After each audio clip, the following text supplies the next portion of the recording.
नमस्कार मित्रों। आज मैं आपसे चर्चा नहीं करना चाहता, बल्कि मैं आज आपको एक विचार देना चाहता हूँ। देखिए, विचार वो ऐसा है, जिस किसी के परिवार में कोई भी व्यक्ति बीमार हो, उसको मेरा ये वीडियो पहुंचा देना। मुझे उम्मीद है आज से ही उसके स्वास्थ्य में परिवर्तन आने लगेगा। जिस बच्चे का पढ़ाई में मन नहीं लग रहा, आप ये वीडियो उस बच्चे को दिखा देना। शायद मुझे लगता है कि उसके अंदर परिवर्तन आने लगेगा। जो व्यक्ति अपना हौसला खो रहा है, हिम्मत हार रहा है, उसको भी मेरा ये वीडियो दिखाना। देखिए, एक विचार आपका जीवन बदल सकता है। मैं आपको ये जो बात बता रहा हूं ना, ये बहुत गहरी बात है। उस विचार ने मेरा भी जीवन बदला। मैं आपको जो जो चीजें दूंगा ना, जो घटित हुई हैं घटनाएं, उनके आधार पे आपको चीजें दूंगा। मैं आपको कहानी नहीं सुनाऊंगा। कहानी सुनाने के लिए तो आपके पास में बहुत वीडियो होंगे, बहुत वीडियो कहानी वाले आपको मिल जाएंगे। और सब्सक्राइबर बढ़े, या मैं आपसे यदि कहूँगा कि सब्सक्राइब करो या लाइक करो, देखिए आपको अच्छे लगते तो देखो, लेकिन मेरी हर वीडियो आपको कुछ ना कुछ दे के जाएगी। आपसे ले नहीं रही कुछ। मेरा उद्देश्य पैसा कमाने का नहीं है। मेरा उद्देश्य है आपके अंदर जागृति पैदा हो जाए, आपका विचार मजबूत हो जाए और आपको जीवन के अंदर आनंद आने लगे। अभी मैं 10 दिन के लिए अवकाश पर जा रहा हूँ, और मैंने जब अपने व्हाट्सएप ग्रुप में डाला कि मैं 10 दिन के लिए अवकाश पर जा रहा हूँ, तो कुछ लोगों ने ये बोला कि साहब 10 दिन के लिए आप अवकाश पर जा रहे हो तो वीडियो भेजिए वहाँ से। तो मेरा पहले उद्देश्य नहीं था कि मैं वहाँ से वीडियो भेजूँ, लेकिन मैं कोशिश करूँगा कि वहाँ के वीडियो भी, वहाँ पर जाके भी मैं आपको वीडियो भेजूँ। अवकाश पर जो मैं जा रहा हूँ, वो मैं एक साधना के लिए जा रहा हूँ। और साधना किसके लिए? कि हमारे जितने भी परिचित अपरिचित, अपने पराए, सज्जन दुश्मन, जो लोग भी हैं, वो सब स्वस्थ रहें, मस्त रहें। इस मिशन पे जा रहा हूँ, इस यज्ञ पे जा रहा हूँ। और ये यज्ञ होता है गायत्री तपोभूमि मथुरा, आचार्य श्री राम जी की शरण में जा रहा हूँ। मैंने पहले वहाँ पर 3 सत्र किए, उन 3 सत्र ने मेरा जीवन बदला। तो मैं इसके बारे में भी आपको बता दूंगा। अगर किसी व्यक्ति को अपना जीवन बदलना है, एक मजबूती लेनी है, अपने आप को इन्वर्टर बना के चार्ज करना है, फिर ट्रांसफार्मर बनाना है, तो उसके लिए भी मैं आपको, आप मुझसे मेरे व्हाट्सएप नंबर पर मुझसे संपर्क कर सकते हैं। मैं आपको जानकारी दे दूँगा। कोई खर्चा नहीं है इसके अंदर, बस आपको मन मजबूत करना है। मन मजबूत कर लोगे तो जीवन मजबूत हो जाएगा। मैं आपको एक छोटी सी घटना बताने जा रहा हूँ। वो घटना है, एक बच्चा, मतलब हम उसको बच्चा ही कहेंगे, 22 साल की उम्र वाले को, 22 साल की उम्र है, और लोगों ने उसको देखा कि वो 16 साल की उम्र से लेकर 22 साल की उम्र तक सिर्फ वो और उसकी किताब, बाकी कोई उसके अंदर ऐब नहीं, कोई उसके अंदर शौक नहीं, कोई उसे शादी ब्याह में नहीं जाना, किसी रिश्तेदारी में नहीं जाना। सिर्फ उसका लक्ष्य क्या था? मैं और मेरी पढ़ाई। अच्छा अच्छा सपना होगा उसका, उसका टारगेट बड़ा होगा, इसलिए वो एकाग्र हो गया। अब जब वो एकाग्र हो गया, तो वो जिस जगह बैठ के पढ़ता था, वहीं से लोग उसको देखते थे। वो लोग कभी कभी लोगों को देखता था, लेकिन वो लोगों को कम देखता था, उसका ध्यान किताब में रहता था। तो दोस्तों, उसकी नज़र पड़ती थी, एक वृद्धा थी, 70 वर्ष के आसपास की वृद्धा थी। और वो वृद्धा जो है, खूब वैभव था उसके पास में, धन दौलत थी, और वो ब्याज के पैसे का काम करती थी। वो ब्याज पे पैसा दिया करती थी। तो वहाँ आसपास के जो लोग थे, वो उससे ब्याज पे पैसा लिया करते थे।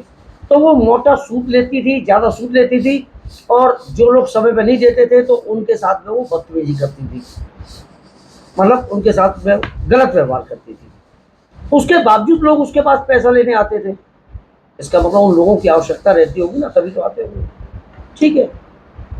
तो ऐसे उसको देखते देखते 16 वर्ष की आयु से 22 वर्ष की आयु हो गई। तो उसके मन में एक विचार आया, ये सब लोग जब इस महिला से, इस वृद्धा से इतने परेशान हैं, तो इसको ये मार क्यों नहीं देते? क्योंकि इसके आगे पीछे तो कोई है नहीं है।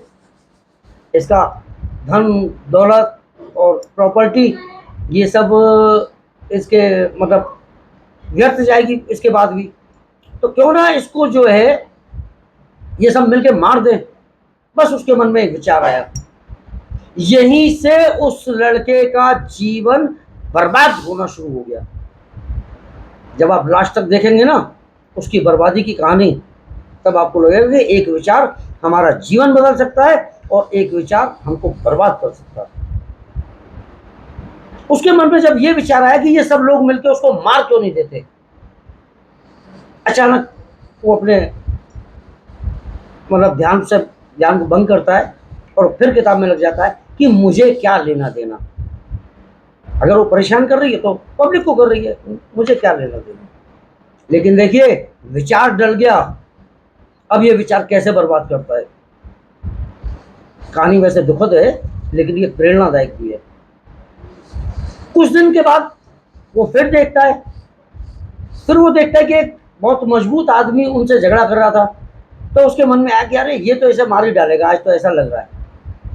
लेकिन वो व्यक्ति आया, उसने बातचीत करी और वापस चला गया। फिर ये चुप हो गया। अब आवश्यकता पड़ी इस लड़के को, ऐसा 4-6 बार ऐसा हुआ कि उसके मन में विचार आया कि अब ये मर जाएगी, अब इसे मार दिया जाएगा। अब अचानक उसको पैसों की आवश्यकता पड़ी कि उसको अपनी कोचिंग की फीस जमा करनी थी। तो उसके पास जो एक सोने की चेन थी, वो उस चेन को लेकर उस वृद्ध महिला के पास गया और बोला कि मुझको ये चेन रख लीजिए और पैसे की आवश्यकता, मुझे फीस भरनी है। वो महिला उस चेन की परख कर रही थी कि अचानक उस लड़के के मन में पता नहीं क्या आया, तो उसने वहां से एक भारी वस्तु उठाई और उसके सिर में मार दी। और जब सिर में वो भारी वस्तु मार दी तो वो महिला वहीं की वहीं एक्सपायर हो गई, खत्म हो गई। उसने अपने प्राण त्याग दिए। उस लड़के ने वो चेन अपनी उठाई और अपने घर वापस आ गया। किसी भी व्यक्ति ने उस लड़के को देखा नहीं कि उसने महिला को मार दिया है, किसी व्यक्ति ने नहीं देखा। पुलिस आई, जांच वाँच हुई, पुलिस अपने कश्मकश में लगी रही, लेकिन कातिल पकड़ में नहीं आया।